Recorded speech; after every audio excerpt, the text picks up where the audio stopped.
What up, yo? Welcome to What's in the Box Track. Monday night, Lakers get the victory against Charlotte. A revenge victory. I mean, I don't know, man. You shouldn't have lost that first game, to be honest with you. So look, I'm going to start it off before I even get into the stats. Sometimes I like to just kind of throw things out. I do like that the Lakers are winning.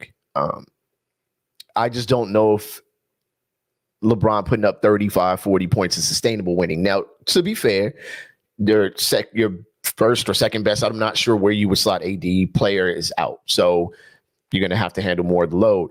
But I don't know. I wasn't super excited about the shot chart on this, in spite of the fact that some people played very well. Of course, Thomas Bryant, Austin Reeves. I do like Troy Brown Jr. right now. So yeah, there's some issues still, in my opinion. But it is what it is. So let's get into the stats. So Lakers win the game 121-115. So as far as attempts go, the Lakers had 93 attempts, as well as the Hornets. So nice little even attempts. I like that there. I do want the Lakers, of course, to get more opportunities, and that you get those opportunities by rebounding and causing turnovers.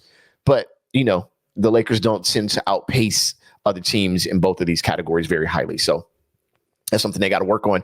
48% from the field for the Lakers, 45% for the Hornets. The Lakers are seventh in the league in overall field goal percentage. Charlotte is second to last in overall field goal percentage, and they're currently dead last in three-point percentage. So a lot of this is team makeup as well as Laker defense. Is kind of a combination of both. The Lakers pretty much held them in check for three quarters. In the fourth quarter, there was I won't even say a bit of a hell of a breakout.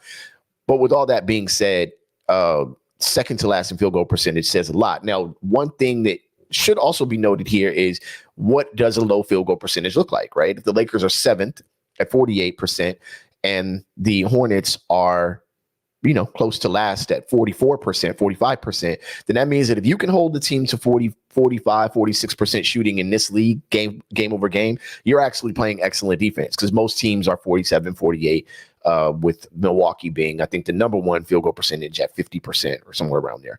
So anyway, Lakers took 33s to 32 by the Hornets. Again, both of these teams are at the bottom of the three-point percentage scale, and they're also at the bottom of the three-point attempt scale. So this doesn't shock me very much. Lakers shot 33% from three, while allowing the Hornets to shoot 34. Both teams shot pretty poorly from the three-point line. 70% free throw shooting for the Lakers. That's gross. 69% for the Hornets. That's also gross. Both shot about the same free throw attempts. Lakers did out rebound the Hornets, especially on the offensive side, by 9-8. So yeah, that's Thomas Bryant has been an excellent rebounder. A way to clean up your defense is to rebound. If you're teaching your kids at home, especially your kids who play big, the defense is not over until you rebound the ball. Now, is a great rebounder a great defender? We've had this conversation before. Not necessarily, right? But he is a person that he or she, depending upon which league they're playing in, is definitely the last line of the defense. You got to clean up your defense by rebounding. Look, the Lakers have 15 turnovers. This is somewhere around their average, but they only allowed 10 points off of those turnovers this time. This is the Hornets, though, so getting those turnovers back down to that 12 range where they were at is probably necessary. Fast break points were negligible, 19-17. Lakers did lead in points in the paint. Charlotte is seventh in the league in points in the paint, by the way, which is interesting. So there was only a 2-point differential there, but the Lakers are number 2 in the league in points in the paint. As far as second chance points go, when I talked about those offensive rebounds, the Lakers actually did lose the second chance point battle 6-4, but 6 points is also negligible. Once again, man, my point on this, though, is LeBron played 40 minutes. This just kind of isn't sustainable. You're going up against the Miami Heat tonight, and that is an actual real-life excellent defense. They keep attempts low. Again, they allow the least attempts in the league. I don't know if that needs to be broken down. I think that's pretty obvious.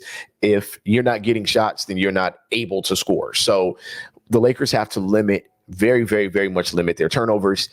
And, a little more ball control, a little more easier shots. You still have Thomas Bryant, who is excellent around the rim.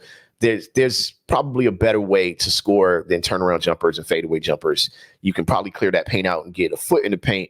I feel like any shot LeBron takes without a foot in the paint is a bad shot to me. But he seems to be in his zone right now, and coming home, maybe he'll be a little better, but the rest of the team's going to have to be better. No Lonnie Walker. Let's talk about that for just a second. So I like Troy Brown Jr. I'm gone on record saying that I like that prototypical NBA body type, 6'7", long arms, 6'8", 6'6", 6'8", 6'7", 6'9", long arms. That's the all-purpose lean body build. To me, that's an all-purpose NBA build. And if I can find a player in that range that plays well, I want that. That's that 3-and-D player that y'all talk about. But it's even better if the player has some other ability, like Josh Collins over in Atlanta. Several other players that fall in that range. But what Troy Brown Jr. does, the Lakers just, again, I can't statistically back this, and I need to be able to. I'm going to. But the Lakers just look better defensively when he's on the floor. Plus minus is not a thing in my opinion. I'm with Stu Lance on that. But they just look better. They feel better defensively when he's on the floor, and that makes sense because he can guard 1 through 3, possibly 4 in a pinch at that height.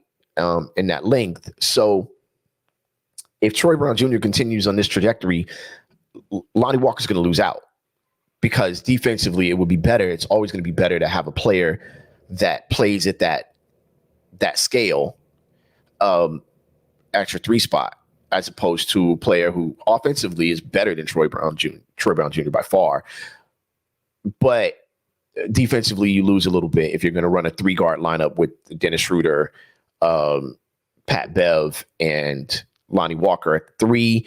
You swap that out, you get a little bit of more defensive action. That's kind of the way I see it. So anyway, thank y'all for tuning in, man. This has been What's in the Box Track. The Lakers do play tonight at home. They play the Miami Heat. Very, very tough game, but I think the Lakers could win it. The Lakers go 3-2 on that road trip, including the loss to Dallas and the Heat. So right now, the Lakers are, I believe they're 10-5. Let me make sure I got that right for y'all.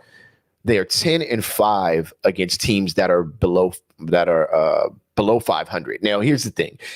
Last time I mentioned that stat, they were 9-3, but Utah just fell below 500. Remember, they lost to Utah twice. So it is a rolling stat. So the Lakers have to be better because they're 6-16 against teams that are above 500. So again, they got to beat these teams, the Sacramentos of the league, all these other teams. I mean, even the Miami Heat, like they got to beat these teams because really that's where your push is going to be. There's only so many bottom feeders to feast from. Anyway, thank y'all for tuning in. I appreciate each and every one of y'all. I am out of here like last year. Peace.